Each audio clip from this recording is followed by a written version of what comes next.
Vous voulez connaître la bonne nouvelle du jour? C'est qu'aujourd'hui on va parler de romans qui dans l'ensemble m'ont tous plutôt convaincu. Et il est même possible que dans le lot il y ait un ou deux coups de cœur. Bonjour à tous et bienvenue dans cette nouvelle vidéo qui sera, et oui, un point lecture et j'en suis ravie parce que comme je vous le disais dernièrement, c'est bien d'acheter des livres, mais encore faut-il trouver le temps derrière de les lire. Par chance, en ce moment, j'ai personnellement un plutôt bon rythme de lecture, en tout cas pour moi, pour ce qui me convient.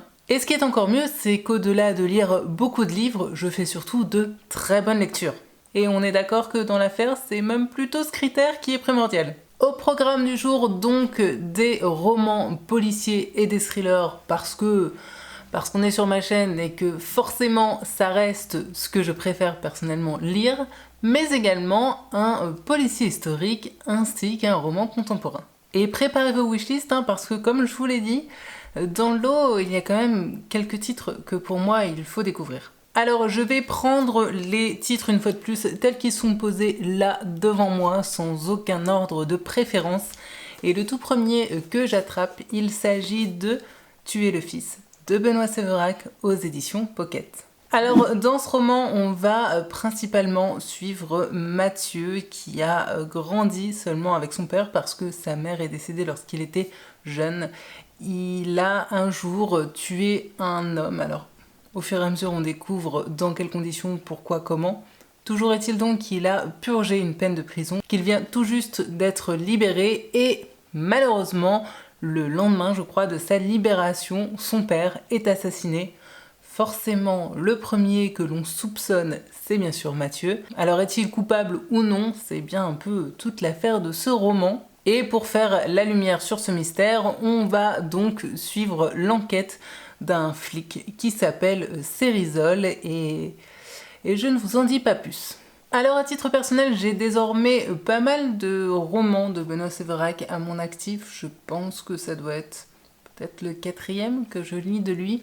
Et si ce titre-ci était grosso modo dans la même veine de ce que j'ai déjà pu lire de lui, je reconnais que pour l'instant en tout cas, je garde tout de même une petite préférence pour sa saga autour du personnage de Sergine, qui était composée de, si je me souviens bien, 115 et... Bien sûr, le titre de l'autre roman m'échappe, sinon ça ne serait pas drôle. Trafic! Merci à ma bibliothèque qui se situe juste derrière moi. Alors, comme à chaque fois avec cet auteur, on n'est pas juste dans un policier classique. Oui, bien sûr, on va suivre une enquête, mais c'est presque avant tout, je trouve, un roman sociétal qui va venir titiller comme ça certaines thématiques de société, et également venir disséquer les personnages et les liens qui les unissent. Ainsi, d'un côté, comme je le disais, on va tout d'abord suivre une bande de flics, ma foi, fort sympathique, dirigée par Cérizol, qui est donc un homme un peu bourru et old school par moments, mais également très attachant. J'ai aimé l'ambiance dans ce groupe de flics et les liens parfois presque familiaux qui les unissent les uns aux autres. Alors bien sûr, en parlant de liens familiaux, j'ai envie de vous dire, avec un titre pareil, vous vous en doutez, bien sûr il va y en être question ici. Avec Tuer le fils, Benoît Séverac s'est attaqué à tout d'abord la thématique des parents toxiques, mais aussi de l'affiliation de manière générale, ainsi que des blessures de l'enfance et des déséquilibres que cela peut parfois créer sur toute une vie. Et puis, il n'a pas hésité également à mettre en avant les difficultés du métier de policier. C'est donc un livre qui présente vraiment de nombreuses thématiques très intéressantes. Le problème, c'est que pour moi, l'auteur ne les a peut-être pas assez creusé. J'ai vraiment eu le sentiment qu'il y avait encore beaucoup de choses à dire sur le sujet et surtout ce sentiment que l'auteur aurait pu aller beaucoup plus loin dans le développement de ces thématiques dans le contexte justement de son roman. En fait, clairement, j'aurais aimé que ce roman soit plus long, que l'auteur s'attarde plus sur certains aspects de l'histoire. Après, que voulez-vous, je crois que parfois, quand on aime, eh bien tout simplement, on en veut toujours plus. Cependant, ce que j'ai vraiment apprécié, c'est de retrouver ce côté très réaliste et sociétal qui est toujours très présent dans les romans de Benoît Séverac. Avec lui, les enquêtes policières sont crédibles et ne sont pas menées par des espèces de super flics à la vie qui défilent à 100 à l'heure. Elles ne se résolvent pas en 2 jours puisqu'il faut tout simplement avoir les résultats de telle ou telle analyse et tout simplement les indices ne tombent pas du ciel comme c'est malheureusement parfois le cas dans certains romans policiers qui usent de certaines facilités. Alors pour le divertissement et tout, ça peut être très cool, mais au fond, on sait très bien que dans la réalité, ça ne se passe pas comme ça. De plus, ici, nos flics ont des familles, ont le droit à des week-ends, prennent des vacances. Ça peut sembler très bête de dire ça comme ça, mais c'est vrai que parfois, à lire des romans policiers, et surtout des romans policiers actuels, on a tendance un petit peu à l'oublier parce que c'est pas forcément l'image que ces romans-là projettent. C'est un roman qui se lit très bien et facilement. Globalement, j'ai apprécié tous les personnages parce que je les ai trouvés assez fouillés. L'auteur a vraiment pris le temps de les développer, de leur donner de l'épaisseur, un passé. Et côté protagoniste, je dois noter que j'ai particulièrement apprécié le personnage de la femme de Cérisol, dont j'ai complètement oublié le nom. Mea culpa. Mais si vous ne le savez pas encore, ma mémoire et les prénoms, ça fait 4, que ce soit d'ailleurs dans les romans ou dans la vraie vie, ce qui peut parfois être un petit peu pénalisant, ou en tout cas me mettre parfois mal à l'aise. J'ai trouvé ce personnage hyper intéressant et surtout hyper original parce qu'il s'agit d'une femme aveugle, kinésithérapeute, également championne d'handisport et pour ne rien gâcher, en plus de ça, c'est une femme qui ne manque pas de caractère, de piquant et de répartie. Bref, vous l'aurez compris, j'ai adoré. Après, il faut savoir aussi qu'au début de ce récit, l'histoire se fait assez politique, ou en tout cas politisée, puisqu'on a la présence d'un groupe de néo-nazis, on a aussi des questions de racisme. Et en fin de compte, assez rapidement, cet aspect du roman est balayé pour basculer dans toute autre chose. L'enquête n'est finalement pas le plus important et la résolution est, je trouve, assez prévisible. D'ailleurs, pour ma part, je trouve que c'est vraiment un point de faiblesse de ce roman. Tuer le fils était donc un titre vraiment très sympa à lire, mais qui, pour ma part, ne restera vraiment pas le meilleur de l'auteur parce que je pense que je suis restée vraiment trop sur ma faim quant aux thématiques avancées. Néanmoins, il est absolument certain que je continuerai de lire Benoît Séverac parce que tout ce qu'il a pu proposer jusque-là, en tout cas tout ce que moi j'ai pu lire, m'a toujours beaucoup plu. Même si à chaque fois ce ne fut pas des coups de cœur, malgré tout je trouve que dans le genre policier urbain, réaliste et sociétal, l'auteur fait vraiment bien le job. Et qu'à chaque fois il aborde ça de façon et sous un point de vue toujours assez original. En bref, un auteur français qui, ma foi, ne fait pas vraiment de bruit parce que j'entends très peu parler de lui, mais qui, selon moi, mérite vraiment d'être lu et en tout cas d'être découvert au moins une fois. Donc si vous avez l'occasion de tomber sur un titre de Benoît Séverac, je ne pourrais que vous conseiller de vous laisser tenter. Alors vous l'aurez compris, celui-ci est très sympa, mais si vous pouvez plutôt tenter 115 ou Trafic, d'ailleurs, les deux font partie d'une saga et si possible, veillez à les lire dans l'ordre, mais là tout de suite je vous avoue que je ne sais plus lequel des deux est le premier tome, je vous laisserai faire vos propres recherches. En tout cas, si vous tombez sur l'un de ces titres, n'hésitez pas à tenter l'aventure. Pour moi, ça vaut le détour. Bon alors je viens de vous parler d'un auteur français dont on parle je trouve assez peu, et pour le suivant, bon, là on va carrément changer de cap puisque je vais probablement vous parler de l'auteur français numéro 1 en termes de romans policiers. Certains de vous l'auront peut-être déjà deviné. Car oui, ça y est, j'ai lu 1991 ou 1991 pour nos amis belges et suisses de Franck Tillier aux éditions Pocket. Et oui, vous voyez, je vous ai écouté parce que vraiment, je crois que j'ai rarement reçu un tel flot de commentaires dithyrambiques sous un livre que j'ai pu présenter en book haul. Et c'est vrai que lorsque je vous l'ai montré dans l'un de mes derniers book hauls, j'ai l'impression que tout le monde m'a absolument hurlé dans les oreilles. Lis ce bouquin, tu vas adorer. Donc forcément, vous l'aurez vu, Moi je vous écoute et je me suis rapidement jetée dessus. Alors pour ce qui est de résumer ce titre, je vais essayer d'être assez brève et succincte parce que je trouve que c'est vraiment un espèce de jeu de piste qu'il faut découvrir au fur et à mesure. Tout ce que je peux vous dire, c'est que, comme vous vous en doutez, l'histoire se situe donc en 1991. Franck Charcot vient tout juste d'atterrir au 36 quai des Orfèvres, lui qui jusque-là était un petit flic dans le nord de la France.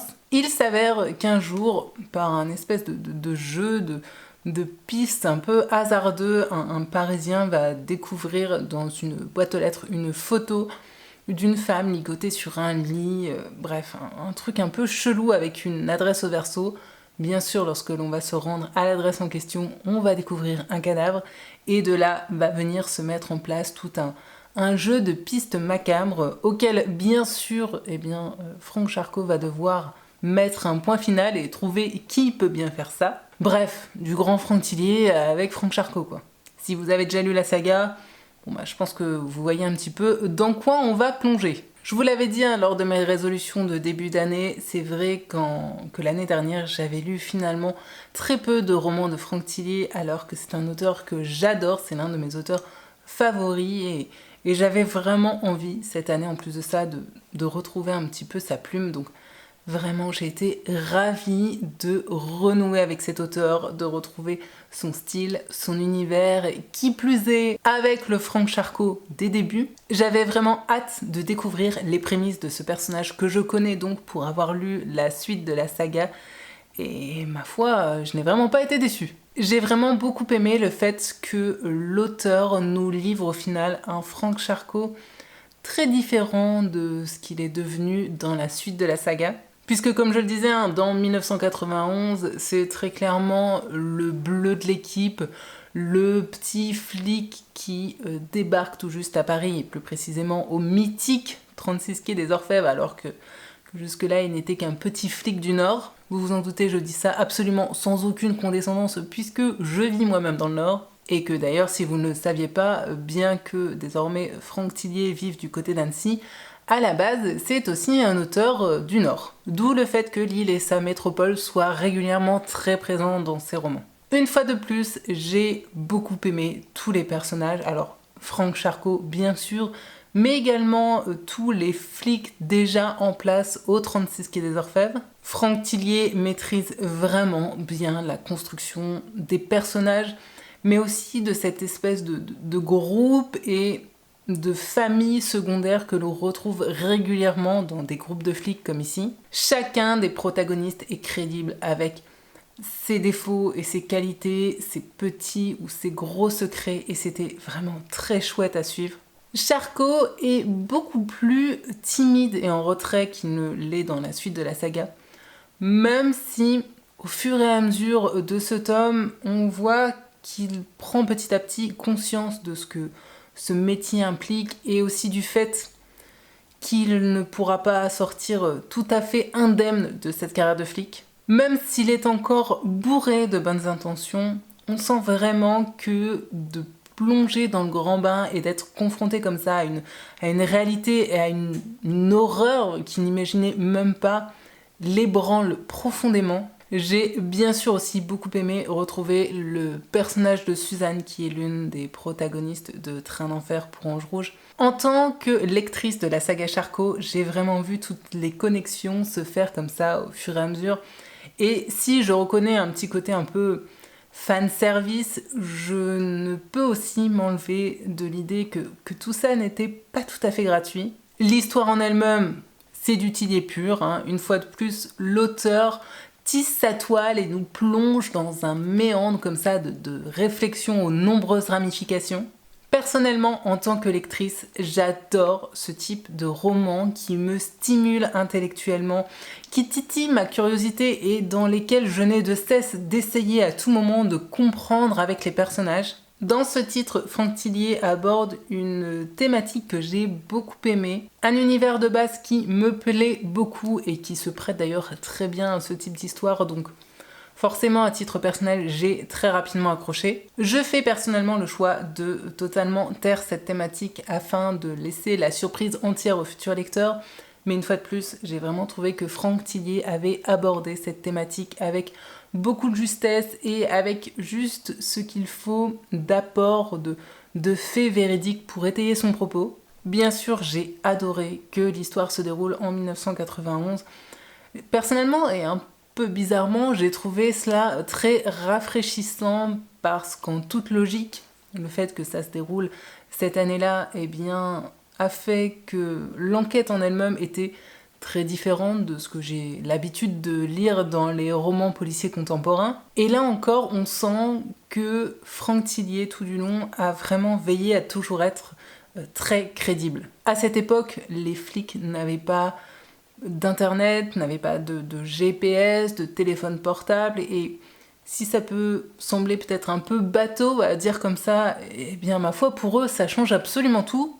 Ils sont, par la force des choses, obligés de faire encore plus un travail de fourmi, un travail de terrain, et tout prend forcément beaucoup plus de temps. Et pour autant, à aucun moment je me suis ennuyée dans la lecture de 1991. Bien au contraire, je n'avais de cesse d'avoir envie d'y retourner, de me replonger dans cette histoire et dans cette époque que j'ai un peu connue et que bizarrement j'avais plaisir à me remémorer. Par contre, je tiens à le préciser qu'une fois de plus, il s'agit d'un roman de Franck Tillier dans lequel il n'y est pas allé de main morte en termes de détails gore. Non seulement il y décrit dans le détail les sévices subis par les victimes au début du roman, et dans le genre, on est bien hardcore, hein, même pour moi qui pourtant ai l'habitude de lire des romans de ce type-là, mais en plus, il aborde en fin de compte des thématiques très sensibles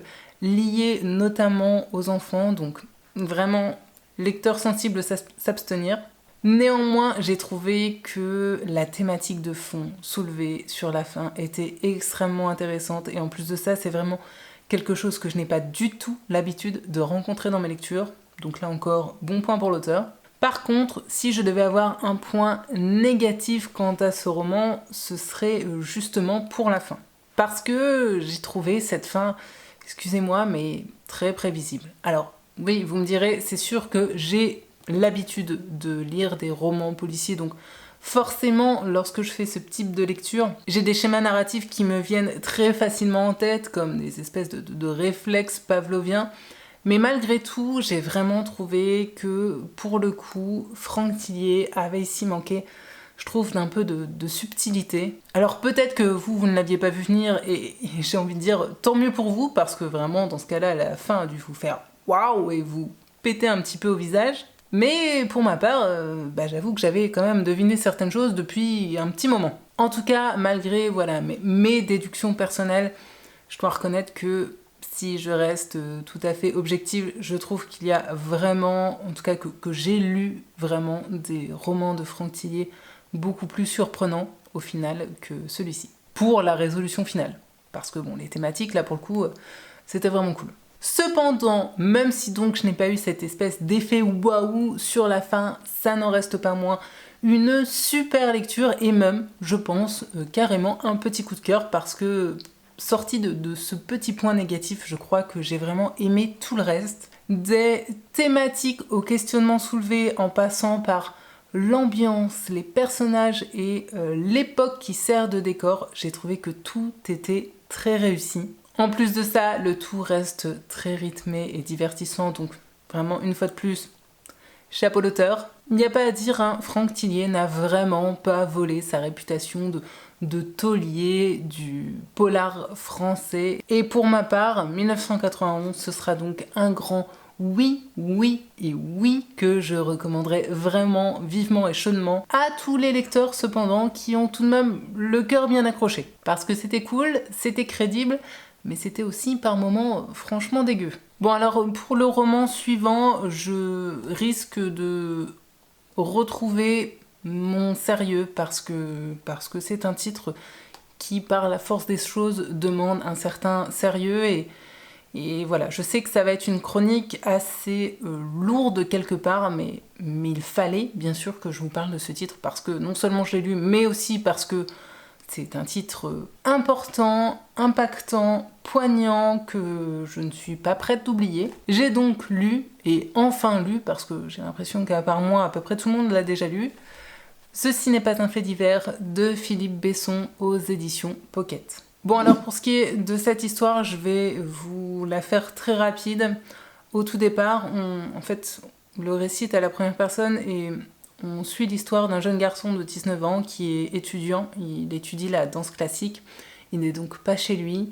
Il est très tard. Il reçoit un coup de fil de sa jeune sœur, de sa petite sœur Léa, qui a 13 ans, qui elle est bien sûr restée au domicile familial puisqu'elle est toujours scolarisée au collège. Dès qu'il décroche, il sent tout de suite qu'il y a quelque chose qui ne va pas. Et pour cause, sa petite sœur l'appelle pour lui dire que son père vient de tuer sa mère et qu'il a tout simplement pris la fuite. Et qu'elle se retrouve donc toute seule au domicile familial avec le cadavre de sa maman. Oui, vous l'aurez donc compris, hein, dès les premières pages, on est dans une ambiance bien lourde, bien pesante et malheureusement aussi bien réaliste. Alors, j'avais entendu parler de ce roman en ces termes. Attention, c'est un livre choc. Alors, pour ma part, je ne dirais pas que c'est un livre choc, parce que malheureusement, il ne m'a rien appris que je ne savais pas déjà. Par contre, c'est un livre fort, un livre trop actuel et un livre terriblement véridique. Je vais essayer vraiment de vous parler au mieux de ce roman, mais je sais déjà que ça va être compliqué d'arriver à vous retranscrire tout ce que j'ai pu ressentir et penser à la lecture de ce roman. Donc voilà, ne m'en voulez pas si j'ai peut-être du mal parfois à sortir certains mots ou si mes pensées ont tendance à être un peu emmêlées. Alors ce que j'ai aimé tout d'abord dans ce roman, c'est, comme je vous le disais, qu'il soit raconté à la première personne, du point de vue donc du fils aîné qui est une victime collatérale, mais qui n'est pas non plus un témoin direct du crime, comme l'a par contre malheureusement été sa jeune sœur. Parce que ce procédé permet d'avoir un récit très intime, de connaître vraiment cette famille de l'intérieur, mais aussi d'aborder certaines thématiques telles que le deuil et également la culpabilité. Puisqu'en effet, ce personnage a cette position extrêmement désagréable du proche qui se rend compte, ou en tout cas qui prend conscience, malheureusement, après le drame. Vous savez, un peu avec ce syndrome du « et si j'avais dit quelque chose ce jour-là, et si j'avais parlé de ceci ou de cela ». Bien sûr, c'est un sentiment qui ici est partagé par d'autres protagonistes de l'histoire, peut-être un peu moins proches de la victime, mais c'est vrai qu'avoir la parole de ce fils, ça permet vraiment, je trouve, de montrer à quel point ce sentiment de culpabilité peut être très destructeur. Tout du long, j'ai trouvé le ton très juste. Alors, la plume de Philippe Besson, que je n'avais d'ailleurs jamais lu jusque-là, est somme toute très classique. C'est vrai que du coup, ne connaissant pas l'auteur, je m'attendais peut-être à plus d'envolées lyriques, à plus de recherche dans le style. Mais puisque c'est un jeune homme de 19 ans qui est censé s'exprimer, je pense qu'un style peut-être trop travaillé aurait créé une sorte de dissonance et aurait également enlevé une part de réel à ce récit qui sonne au final comme un véritable témoignage. Je ne sais donc pas si c'est un choix délibéré de l'auteur ou si tout simplement il écrit toujours ainsi, hein, puisque comme je l'ai dit, c'est le tout premier titre de Philippe Besson que je lis. Mais c'est vrai qu'au final, j'ai trouvé ça particulièrement adapté en tout cas à ce roman-ci. J'ai aimé que le point de vue de ce garçon soit très tranché, qu'il exprime sa haine et son dégoût de ce paternel qui est devenu un monstre et qui ne mérite, mais alors, ni pardon, ni même un regard. Et en même temps, j'ai aussi apprécié le fait que le discours et le positionnement de Léa, qui est donc la petite sœur, soit lui beaucoup plus nuancé, beaucoup plus ambivalent, parce que c'est aussi une réalité. Tout le monde ne réagit bien sûr pas de la même façon, d'autant plus que les deux protagonistes n'ont pas eu la même expérience de cet événement traumatisant, puisque la gamine a, elle, été vraiment témoin direct du meurtre. J'ai aimé aussi qu'au détour de cette histoire, l'auteur parle des manquements en termes de formation des forces de l'ordre, mais aussi en termes de qualification juridique. Il énonce aussi certaines aberrations juridiques françaises, comme le fait que par exemple dans cette histoire, ce père meurtrier qui les a quand même du coup privés pour toute leur vie de leur mère, ne soit pas, contre toute attente, automatiquement destitué de son autorité parentale. Et oui, j'aurais d'ailleurs aimé qu'à ce sujet, l'auteur aille beaucoup plus loin. J'aurais aimé qu'il soit beaucoup plus incisif et brutal dans ses propos, parce que cette histoire est brutale, car tous ces hommes violents, jaloux, paranoïaques, pervers narcissiques, toxiques, le sont d'une façon ou d'une autre, et qu'il est enfin temps qu'ils soient montrés du doigt et non plus les victimes. Il est vraiment temps que la peur change de camp, que la réponse juridique soit à la hauteur, et aussi que les gens ouvrent peut-être les yeux sur certains signes qu'ils préfèrent parfois ignorer. Il est aussi temps que l'État mette vraiment en place tout ce qu'il est possible de faire pour protéger ces femmes.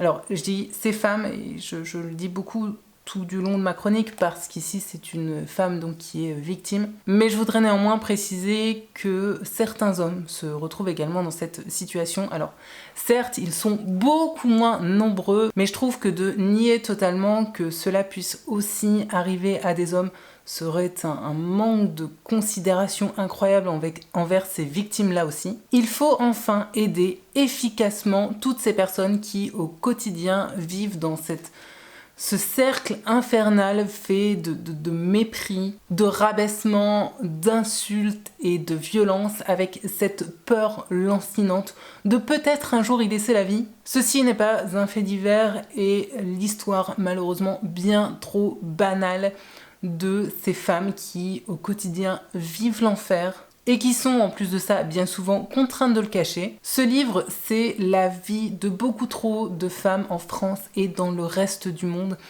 Et à cette lecture, on ne peut que se révolter et en même temps se sentir terriblement impuissant. Ce livre parle non seulement des victimes, ici donc la mère, mais également des victimes collatérales, ici donc les enfants, parce que un tel drame ne détruit pas seulement la principale victime, mais met vraiment à mal toute une famille. J'ai d'ailleurs beaucoup aimé la façon dont Philippe Besson a démontré comment l'emprise de cet homme s'est refermée petit à petit sur sa femme. Comment il a su au départ se montrer sous son meilleur jour pour ensuite, au final, révéler sa vraie nature dans l'intimité familiale. C'est une lecture qui m'a touchée, qui m'a révoltée, que j'ai lue la plupart du temps carrément en apnée. Ceci n'est pas un fait divers, est un livre qui, pour ma part, devrait vraiment être lu par le plus grand nombre. Cependant, même si pour moi ce fut un petit coup de cœur, je reconnais aussi que j'ai terminé ma lecture sur un sentiment de trop peu. Je crois que l'auteur aurait pu et aurait même dû aller beaucoup plus loin. Je suis persuadée qu'il y avait vraiment de quoi étoffer cette histoire et que s'il y avait donné plus de matière, cela n'aurait fait que renforcer son propos. En fait, pour moi, c'est un très bon roman qui aurait pu être absolument excellent. C'est malheureusement une triste réalité qui existe depuis longtemps et qui continue à exister. Et si je trouve qu'il est très bien d'en parler et que c'est un début, j'aimerais croire que les choses vont enfin finir un jour par changer. C'est en tout cas, ma foi, tout ce qu'on peut espérer à la lecture de ce livre. Donc voilà, si la thématique des violences envers les femmes, des violences au sein du couple, des meurtres sur conjoint, parce que ce sont des meurtres, vous intéressent, alors lisez ce roman parce que c'est fort, parce que c'est impactant, parce que c'est bien fait, c'est bien écrit, c'est justement raconté. Je vous dis, j'en aurais juste voulu plus. Je trouve qu'il y aurait eu d'autres choses importantes à mon avis à dire sur le sujet, mais ça n'en reste pas moins un très bon roman. Enfin, roman. Pour rappel, nous sommes sur 180 pages. Voilà. Alors c'est bien, vous me direz, c'est une raison de plus de le lire parce que clairement ça ne prend en plus de ça pas beaucoup de temps. Mais bon, je rappelle quand même que je suis très heureuse de l'avoir acheté en format poche, parce que déjà en poche, ça m'a un petit peu fait mal aux fesses, mais alors en grand format, non, clairement pour le coup, j'avoue, je ne l'aurais pas acheté en grand format à quelque chose comme 22 ou 25 euros pour 180 pages. À un moment, j'ai beau aimer la littérature, faut pas déconner. Et enfin, je vous propose de terminer ce point lecture avec, comme je le disais, un roman policier historique. Oui, vous avez été prévenus. Je me suis découvert il y a peu une passion comme ça pour le roman historique, et depuis j'ai envie d'en lire beaucoup plus, puisque j'ai donc lu L'assassin de la rue Voltaire d'Henri Lovenbruck aux éditions Pocket. Bon alors, pour ce qui est du résumé, là encore je vais être très succincte, puisque ce titre est le 3e tome de la saga autour du personnage de Gabriel Joly. Tout ce que je vais donc pouvoir vous dire, c'est que dans ce tome 3, on va principalement se focaliser sur une série de meurtres qui ont lieu au sein du Théâtre de la Nation, et que bien sûr, pour faire le mystère là-dessus et découvrir un petit peu qui zigouille comme ça tous les membres de ce théâtre, eh bien on va faire appel, je vous le donne en mille, à Gabriel Joly. Alors si vous suivez la chaîne, vous devez savoir que j'ai particulièrement apprécié les 2 premiers tomes de cette saga, et donc forcément mes attentes par rapport à ce 3e opus étaient assez élevées.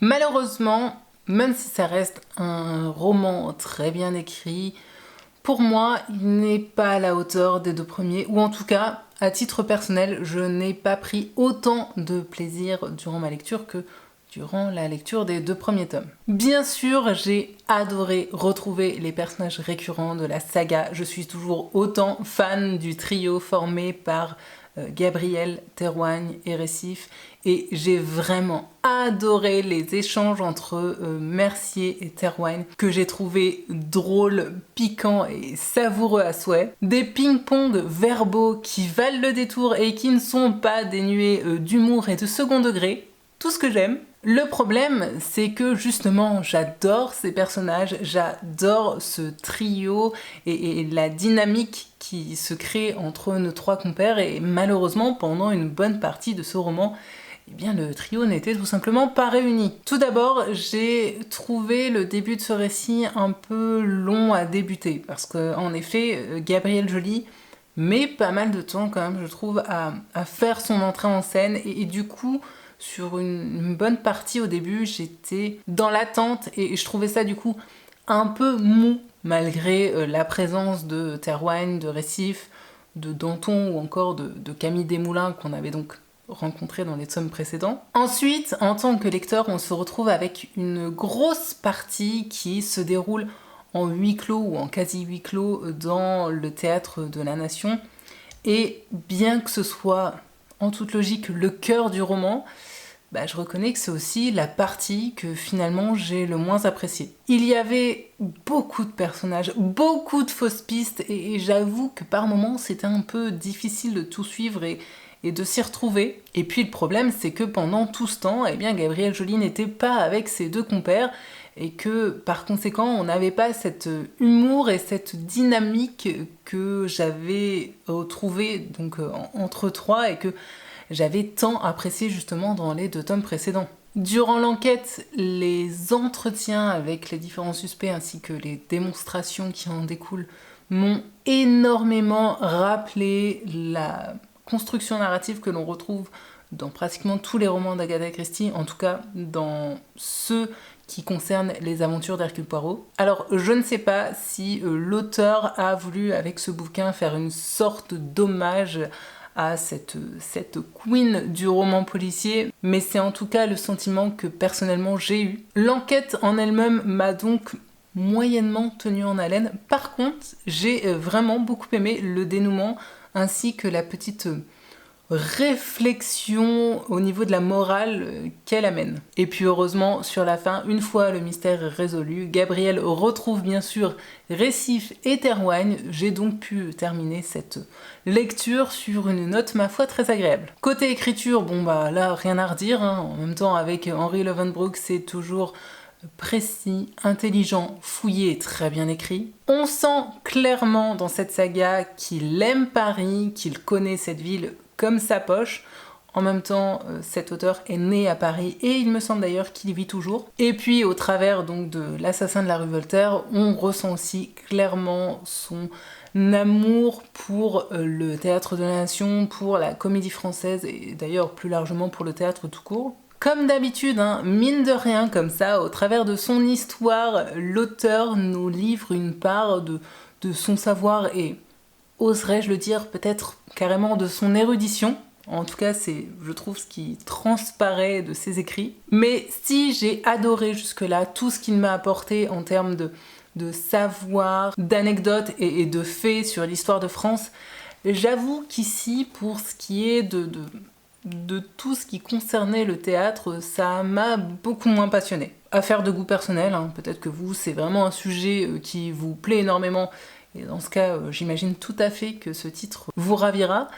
Mais c'est vrai que pour ma part, j'ai clairement préféré tous les petits faits et anecdotes qu'on avait pu avoir dans les 2 tomes précédents. C'est quoi ce soleil qui arrive d'un coup ? Dans le nord, c'est tout ou rien. Ce matin, impossible de tourner parce qu'il y avait une pluie de dingue et absolument pas de lumière. Et là, je me fais littéralement aveugler par le reflet du soleil sur ma table basse. Bon bah on va faire avec, hein. J'essaye de régler ce petit problème de luminosité qui m'handicape un chouille et je reviens vous raconter la suite. On est mieux là, non? En tout cas, moi je suis moins embêtée. C'est donc une fois de plus un roman bien écrit. En même temps, vous me direz, avec Henri Leeuwenbroek, je n'en attendais pas moins, mais c'est vrai que pour l'instant, c'est le tome de la saga Gabriel Joly que j'ai le moins apprécié, ou en tout cas qui m'aura été, je pense, le moins agréable à la lecture. Néanmoins, étant toujours profondément attachée au trio Gabriel Joly, Théroigne et Récif, je sais pertinemment que je lirai le tome suivant, tome qui, il me semble, doit sortir en 2024 en grand format. Donc autant vous dire que, eh bien, personnellement, je ne vais pas le lire tout de suite, puisque vous l'aurez compris, hein, moi je lis en format poche, à moins que, par un miracle, on me l'envoie en service presse ou que je me le procure en livre audio, mais sinon, normalement, vous entendrez de nouveau parler de cette saga sur la chaîne, mais pas avant une bonne grosse année. Au moins comme ça, vous êtes prévenus, vous savez à quoi vous en tenir. Ne venez pas me réclamer mon avis sur la suite prochainement. Et voilà, c'était donc mon petit butin du jour. Alors, vous l'aurez donc compris, hein, même si j'ai pas eu une lecture totalement waouh de bout en bout et 100% satisfaisante, parce que même dans les romans coup de cœur que j'ai pu avoir, eh bien vous l'aurez vu, il y avait des petits points qui pour moi étaient améliorables. Alors certains d'entre vous me diront qui es-tu pour dire ça, tu n'es pas auteur, mais voilà, vous le savez, hein, moi je vous livre ici mon avis purement personnel avec le ressenti de lecture que j'ai pu avoir. Mais donc malgré ça, je vous recommande chaudement tous les romans que je vous ai présentés aujourd'hui, parce que pour ma part, ce fut tous de super lectures, vraiment. En ce moment, je sais pas si j'ai la main heureuse ou si tout simplement je commence à bien mieux me connaître en tant que lectrice, mais c'est vrai que je fais de super lectures en ce moment qui m'emballent, qui me réjouissent, certaines extrêmement poignantes. Je sais que dans le prochain point lecture, je vais encore vous parler d'un roman comme ça qui m'a pas mal secoué, mais qui fut là encore une sacrée réussite pour moi. Bref, en ce moment, je m'éclate et je ne peux que me souhaiter que cela continue. En tout cas, j'espère que je vous aurai peut-être donné envie de découvrir certains des romans que je vous ai présentés aujourd'hui, et si vous les avez déjà lus, vous le savez. N'hésitez pas à venir en parler avec moi en commentaire. D'ailleurs, un grand merci à vous, parce que au moment où je tourne cette vidéo, est sortie sur ma chaîne la vidéo avec mon point lecture 100% grand format, dans lequel je vous parlais entre autres de l'algorithme de YouTube qui, depuis quelques temps, n'a pas l'air franchement de m'apprécier, et merci énormément, parce que déjà vos commentaires ont été nombreux sous cette vidéo, parce que vos commentaires de soutien quant à la qualité du contenu de cette chaîne me sont allés vraiment droit au cœur et m'ont fait énormément de bien et m'ont énormément plaisir, et aussi parce que certains de vos commentaires quant à l'algorithme de YouTube m'ont beaucoup fait rire. Donc voilà, merci vraiment à toutes les personnes qui prennent le temps de laisser un commentaire, le temps d'échanger avec moi, le temps parfois de me faire rire, et le temps aussi de me dire que tout ce que je fais, ça vous sert, ça vous plaît et que vous y voyez un vrai intérêt. Parce que moi, je suis là devant mon objectif ou derrière mon ordinateur et c'est difficile des fois d'avoir le recul nécessaire et un vrai retour sur ce que l'on peut produire. Donc, bref. Voilà. Merci énormément pour tous les commentaires que vous pouvez laisser et tous les retours que vous pouvez faire.